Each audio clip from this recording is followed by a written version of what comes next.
जी नमस्कार। मैं महेश राजगुप्ता स्वागत करता हूं आपके अपने YouTube चैनल परीक्षा एकेडमी पे। मेरे प्यारे साथियों, आज के सेशन में हम मध्यकालीन भारत के प्रश्न करने वाले हैं। खासतौर पे बिहार शिक्षक भर्ती के लिए यह सेशन बहुत ही महत्वपूर्ण रहने वाला है। चूंकि आज के सेशन में हम उन प्रश्नों की बात करेंगे, उन प्रश्नों पर चर्चा करेंगे जो प्रश्न बीपीएससी द्वारा पूछा गया है, और वो सारे प्रश्न जो बिहार शिक्षक भर्ती में पूछे जाने की संभावना है, और जो प्रश्न बिहार शिक्षक भर्ती टीआरई में पूछे गए प्रश्न हैं, वो सारे प्रश्नों को हमने आज के सेशन में शामिल किया है। तो चलिए बिना किसी देरी के आज के सेशन को शुरू करते हैं। उससे पहले मेरे प्यारे साथियों, अगर आप इस यूट्यूब चैनल पर नए हो तो सबसे पहले चैनल को सब्सक्राइब कर लें और बेल आइकन को ऑन कर लें, जिससे आपको हर एक क्लास का नोटिफिकेशन आप तक समय समय पर पहुंचता रहे। तो चलिए मेरे प्यारे साथियों, आज के सेशन को शुरू करते हैं। पहला प्रश्न देखिए, पहला प्रश्न क्या है मेरे प्यारे साथियों कि भारत में मोहम्मद गोरी ने किसको प्रथम अक्ता प्रदान किया था। बहुत ही महत्वपूर्ण प्रश्न है मेरे प्यारे साथियों कि भारत में मोहम्मद गोरी ने किसको प्रथम अक्ता प्रदान किया था। क्या कुतुबुद्दीन ऐबक को किया था, अकबर को किया था, इल्तुतमिश को किया था, या फिर इनमें से कोई नहीं। चलिए आप लोग इसका सही आंसर करेंगे। चलिए, तो भारत में मोहम्मद गोरी ने किसको प्रथम प्रथम प्रथम पूछ रहा है ना, प्रथम अक्ता प्रदान किया था, तो किसको किया था मेरे प्यारे साथियों। बिल्कुल सही आंसर आ रहा है आप लोग का, कुतुबुद्दीन ऐबक को। किसको किया था? कुतुबुद्दीन ऐबक को भारत में मोहम्मद गोरी ने सबसे पहले प्रथम अक्ता प्रदान किया था। चलिए अगला प्रश्न देखिए, अगला प्रश्न क्या है, प्रश्न नंबर 2। बिहार का प्रथम मुस्लिम विजेता कौन था? ये आपको पता होगा, ये ऐसा प्रश्न है जो कि बिहार के सभी एग्जामों में यह प्रश्न पूछा जाता है। चलिए, तो ये सभी का आप लोग का सही आंसर पता होगा मेरे प्यार साथियों। बिल्कुल सही आंसर आ रहा है कि बख्तियार खिलजी। ठीक है, अगला प्रश्न देखिए, अगला प्रश्न क्या है मेरे प्यार साथियों, नालंदा बिहार का विध्वंस किया था किसने किया था? बख्तियार खिलजी के द्वारा किया गया था, कुतुबुद्दीन ऐबक जी के द्वारा, या फिर मोहम्मद बिन तुगलक, या फिर इनमें से कोई नहीं। चलिए आप लोग इसका सही आंसर करेंगे कि नालंदा बिहार का जो विध्वंस किया था किन्होंने किया था। बिल्कुल सही आप लोग का सही आंसर आ रहा है कि बख्तियार खिलजी जी के द्वारा ही नालंदा बिहार का विध्वंस किया गया था।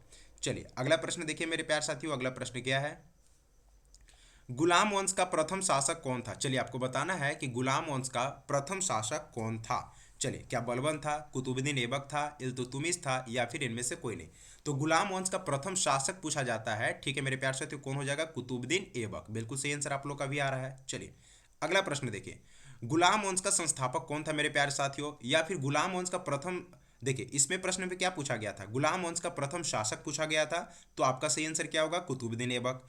इसके बाद क्या पूछा गया है, गुलाम वंश का संस्थापक कौन था मेरे प्यार साथियों, तो ये भी हो जाते हैं कुतुबुद्दीन ऐबक। ठीक है, आप लोग कंफ्यूज नहीं होंगे, या आप प्रथम शासक पूछ दे या फिर आपका संस्थापक पूछ दे, आपका सही आंसर क्या हो जाएगा? कुतुबुद्दीन ऐबक। बिल्कुल आपका सही आंसर हो जाएगा। चलिए अगला प्रश्न देखिए, अगला प्रश्न क्या है, 2.5 दिन का झोपड़ा क्या है? चलिए आपको बताना है कि 2.5 दिन का झोपड़ा क्या है। क्या वो मंदिर है, मस्जिद है, मीनार है, या फिर इनमें से कोई नहीं। चलिए आप लोग इसका सही आंसर करेंगे मेरे प्यारे साथियों। बिल्कुल सही आंसर आप लोग का आ रहा है कि मस्जिद। बिल्कुल सही आंसर आ रहा है कि मस्जिद है। 2.5 दिन का झोपड़ा क्या है मेरे प्यारे साथियों? मस्जिद है। चलिए अगला प्रश्न देखिए, अगला प्रश्न क्या है, कुतुबुद्दीन ऐबक की राजधानी थी। चलिए आपको बताना है कि जो कुतुबुद्दीन ऐबक की राजधानी थी वो कहाँ थी। क्या वो लाहौर में थी? ठीक है, क्या वो दिल्ली में था, या फिर अजमेर में था? चलिए बिल्कुल सही आंसर है आप लोग का। कहाँ पे था? तो कुतुबुद्दीन ऐबक का जो राजधानी था वो लाहौर में था, है ना। कहाँ पे था? लाहौर में। ठीक है, और अगर दिल्ली पूछेगा सर्वप्रथम किसने बनाया था, तो आपको याद रखना इल्तुतमिश करके आप लोग याद रखेंगे कि इल्तुतमिश ने लाहौर से दिल्ली में क्या किया था, राजधानी को स्थानांतरित करने का कार्य किया था। ठीक है, चलिए अगला प्रश्न देखिए, देखिए प्रश्न क्या है कि इल्तुतमिश ने बिहार में अपना प्रथम सूबेदार नियुक्त किया था। पूछा जा रहा है कि इल्तुतमिश ने बिहार में जो अपना प्रथम सूबेदार नियुक्त किया था वो किसको किया था। क्या वो अली मर्दाना को किया था, मालिक जानी को किया था, मालिक जानी है ना, नासिरुद्दीन मोहम्मद को किया था, या फिर इनमें से कोई नहीं। चलिए आप लोग इसका सही आंसर करेंगे मेरे प्यारे साथियों। किसको किया था? तो इल्तुतमिश ने बिहार में जो अपना प्रथम सूबेदार नियुक्त किया था, किसको किया था? बिल्कुल सही आंसर आप लोग का आ रहा है, option number B B B बिल्कुल सही है, यानी कि मालिक जानी को। ठीक है, मालिक जानी को ही इल्तुतमिश ने बिहार में अपना प्रथम सूबेदार नियुक्त किया था। ठीक है, अगला प्रश्न देखिए, अगला प्रश्न क्या है, किस दिल्ली सुल्तान ने रक्त एवं लोह की नीति अपनाई? चलिए आपको बताना है कि इनमें से वो कौन सा दिल्ली का सुल्तान था जिन्होंने रक्त एवं लोह की नीति को अपनाई थी। क्या इल्तुतमिश थे, बलबन था, मोहम्मद बिन तुगलक थे, या फिर इनमें से कोई नहीं। चलिए आप लोग इसका सही आंसर करेंगे। तो अगर मैं बात करता हूं कि दिल्ली के सुल्तान की बात की जा रही है, रक्त एवं लोह की जो नीति अपनाई थी वो अपनाने वाला कौन था? ये था बलबन। कौन था मेरे प्यारे साथियों? बलबन। ठीक है, चलिए अगला प्रश्न देखिए। अगला प्रश्न क्या है? वह प्रथम मुस्लिम शासक कौन था जिसने शासन के सिद्धांत को, ठीक है, राजाओं के ईश्वरीय अधिकार सिद्धांत के समान प्रतिपादित किया था? चलिए बहुत ही महत्वपूर्ण प्रश्न है ना। चलिए आप लोग इसका सही आंसर करेंगे। क्या वो कुतुबुद्दीन ऐबक थे, बलबन था, या फिर इल्तुतमिश था, या फिर इनमें से कोई नहीं? चलिए आप लोग इसका सही आंसर करके आप लोग बताएंगे। तो देखिए यहाँ जहाँ जैसे ही आप प्रश्न को पढ़ेंगे तो आपको समझ में आएगा। पूछ रहा है कि वो प्रथम मुस्लिम शासक कौन था, ठीक है, जिसने शासन के सिद्धांत को राजाओं के ईश्वरीय अधिकार सिद्धांत के समान प्रतिपादित किया था। तो ये हमारे, आपको पता होगा कौन थे? बलबन जी। कौन थे मेरे प्यारे साथियों? बलबन इसका बिल्कुल सही आंसर होगा। ठीक है, चलिए अगला प्रश्न देखिए। अलाउद्दीन खिलजी के प्रसिद्ध सेनापति में किसकी मंगोलों के विरुद्ध लड़ते हुए मृत्यु हुई? चलिए आपको बताना है कि अलाउद्दीन खिलजी के जो प्रसिद्ध सेनापति थे, है ना, उसमें से बताना है कि मंगोलों के प्रति यानी कि विरुद्ध लड़ते हुए मृत्यु हो गया था। इनमें से कौन था वो? क्या जफर खां थे वो, क्या वो नुसरत खां थे, या फिर अल्फ खां, या फिर इनमें से कोई नहीं? चलिए आप लोग इसका सही आंसर करेंगे। तो मैं आपको यह बता देना चाहता हूं मेरे प्यार साथियों, जो अलाउद्दीन खिलजी के जो प्रसिद्ध सेनापति थे, जो मंगलों के विरुद्ध लड़ने में जिनकी मृत्यु हो गया था, वो थे जफर खां। कौन थे? जफर खां। आप लोग याद रखेंगे, ठीक है। चलिए अगला प्रश्न देखिए। अलाउद्दीन खिलजी के आक्रमण के समय देवगिरी का शासक कौन था? बहुत ही महत्वपूर्ण प्रश्न है ये। चलिए आप लोग इसका सही आंसर करेंगे कि अलाउद्दीन खिलजी के आक्रमण के समय जो देवगिरी का शासक था वो कौन था? क्या रामचंद्र देव जी थे, प्रताप रुद्र देव थे, या फिर मालिक काफूर थे? चलिए आप लोग इसका सही आंसर करेंगे। चलिए फटाफट इसका सही आंसर आप लोग करेंगे। तो देखिए अलाउद्दीन खिलजी जब आक्रमण देवगिरी पे आक्रमण यानी कि आक्रमण के समय जो देवगिरी का शासक था वो थे रामचंद्र देव। कौन थे मेरे प्यारे साथियों? रामचंद्र देव। ठीक है, अगला प्रश्न देखिए। किस सुल्तान के काल में खालिशा भूमि अधिक पैमाने में विकसित हुई थी? चलिए आपको बताना है कि इनमें से आपको बताना है कि वह कौन सा सुल्तान था जिनके कार्यकाल में खालिशा, ठीक है, खालिशा भूमि अधिक पैमाने में क्या हुआ था? विकसित हुई थी। चलिए आप लोग इसका सही आंसर करेंगे।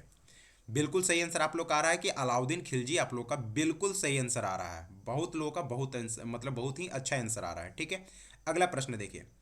किस सुल्तान ने जमी में फसल की नपाई का आधा राजस्व के रूप में दावा किया था? चलिए आप लोग को बताना है कि किस सुल्तान ने, ठीक है, जमी में, है ना, फसल की नपाई का आधा राजस्व के रूप में दावा किया था? क्या वो इल्तुतमिश थे, बलबन था, अलाउद्दीन खिलजी था, या फिर इनमें से कोई नहीं? चलिए आप लोग इसका सही आंसर करेंगे मेरे प्यारे साथियों। चलिए तो ये कौन थे? फसल की नपाई के आधा राजस्व के रूप में जो दावा करने का जो कार्य किए थे वो कौन थे? वो थे अलाउद्दीन खिलजी, है ना। अगला प्रश्न देखिए। देखिए सल्तनत काल में सार्वजनिक वितरण प्रणाली किसने प्रारंभ की थी? ठीक है, सल्तनत काल में जो सार्वजनिक वितरण प्रणाली थी वो किसने प्रारंभ किया था? चलिए आप लोग बताना है। क्या अलाउद्दीन खिलजी जी के द्वारा किया गया था, फिरोज शाह तुगलक जी के द्वारा कराया गया था, मोहम्मद बिन तुगलक, या फिर इनमें से कोई नहीं? चलिए आप लोग इसका सही आंसर करेंगे। तो सल्तनत काल की जैसे ही बात करता है सार्वजनिक वितरण प्रणाली की, तो आपका सही आंसर क्या हो जाएगा मेरे प्यारे साथियों? अलाउद्दीन खिलजी। ठीक है, चलिए अगला प्रश्न देखिए। निम्नलिखित में से किस सुल्तान ने बेरोजगारों को रोजगार दिलवाया? चलिए बहुत ही महत्वपूर्ण प्रश्न है ये। पूछ रहा है कि इनमें से वो कौन सा सुल्तान है जिन्होंने बेरोजगारों को रोजगार दिलवाने का कार्य किया था? क्या वो अलाउद्दीन खिलजी थे, मोहम्मद बिन तुगलक थे, फिरोज तुगलक थे, या फिर इनमें से कोई नहीं? चलिए आप लोग इसका सही आंसर करेंगे मेरे प्यारे साथियों। तो इसका सही आंसर हो जाएगा फिरोज तुगलक। कौन था? फिरोज तुगलक ही ऐसा सुल्तान था जिन्होंने बेरोजगारों को रोजगार दिलाने का कार्य किया था, है ना। चलिए अगला प्रश्न देखिए।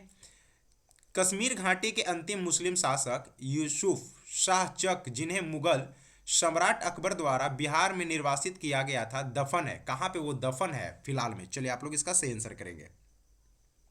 क्या वो पाटलिपुत्र में है, राजगीर में है, नालंदा में है, या फिर इनमें से कोई नहीं?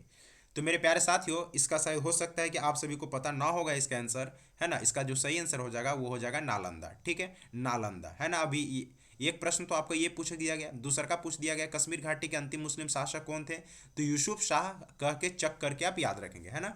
जिन्होंने क्या किया था? सम्राट अकबर के द्वारा उनको बिहार में निर्वासित किया गया था, उनको दफना दिया गया था नालंदा में। ठीक है, अगला प्रश्न देखिए। निम्नलिखित में से किस सुल्तान के दरबार में सबसे अधिक गुलाम थे? सबसे अधिक गुलाम पूछा जा रहा है कि कौन से ऐसे सुल्तान थे जिसके दरबार में सबसे अधिक गुलाम थे? क्या वो बलबन था, अलाउद्दीन खिलजी थे, फिरोज तुगलक, या फिर इनमें से कोई नहीं? चलिए आप लोग इसका सही आंसर करेंगे। बिल्कुल सही आंसर आ रहा है आप सभी को। देखिए जितने भी अलाउद्दीन खिलजी कर रहे हैं आप लोग का गलत आंसर है, फिरोज तुगलक इसका सही आंसर होगा, है ना। क्या हो जाएगा इसका सही आंसर? फिरोज तुगलक इसका बिल्कुल भी सही आंसर हो जाएगा। अगला प्रश्न देखिए, निम्नलिखित में से किस सुल्तान ने फलों की गुणवत्ता सुधारने के लिए उपाय किया? चलिए, क्या वो मोहम्मद बिन तुगलक थे, फिरोज तुगलक थे, सिकंदर लोदी, या फिर इनमें से कोई नहीं? तो सुल्तान ने फलों की गुणवत्ता सुधारने के लिए जो उपाय किया था वो कौन था मेरे प्यारे साथियों? चलिए आप लोग इसका सही आंसर करेंगे, फटाफट इसका सही आंसर बताएंगे। बिल्कुल सही आंसर आ रहा है आप लोग का कि फिरोज तुगलक, है ना। फिरोज तुगलक ही था जिन्होंने फलों की गुणवत्ता को सुधारने के लिए उपाय किया था। चलिए अगला प्रश्न देखिए है, तैमूर के आक्रमण के बाद भारत में किस वंश का राज स्थापित हुआ था? क्या लोदी वंश का हुआ था, सैयद वंश का हुआ था, तुगलक वंश का हुआ था, या फिर इनमें से कोई नहीं? तो मेरे प्यारे साथियों, जो भी तैमूर के आक्रमण के बाद भारत में जो अगर किसी वंश मतलब जिस वंश का राजा स्थापित हुआ था वो था कौन था? सैयद वंश। कौन था मेरे प्यारे साथियों? तैमूर के बाद कौन आए थे? सैयद वंश, है ना। चलिए, तो मेरे प्यारे साथियों ये थे मध्यकालीन भारत के, जो कि बिहार स्पेशल, आप बिहार के किसी भी एग्जाम को, आप बिहार में अगर एग्जाम है, आप कोई भी एग्जाम बिहार का देते हैं तो आपके ये सारे प्रश्न आपके बहुत ही महत्वपूर्ण रह जाते हैं। खास तौर पे मैं बात करता हूँ बिहार शिक्षक भर्ती की, जो कि यहाँ से आपको डायरेक्ट प्रश्न देखने को मिल रहे हैं, है ना। चलिए, तो मेरे प्यारे साथियों, अगर आज का सेशन आपको अच्छा लगा हो तो लाइक करें, ठीक है, कमेंट भी करें। उसके साथ मेरे प्यारे साथियों, अगर आप मेरे यूट्यूब चैनल पर नए हो तो इस चैनल को सब्सक्राइब कर लें और बेल आइकन को ऑन कर लें, जिससे आपको हर एक क्लास का नोटिफिकेशन आप तक समय समय पर पहुंचता रहे। चलिए ठीक है मेरे प्यारे साथियों, मिलते हैं फिर कल के सेशन में। तब तक के लिए धन्यवाद।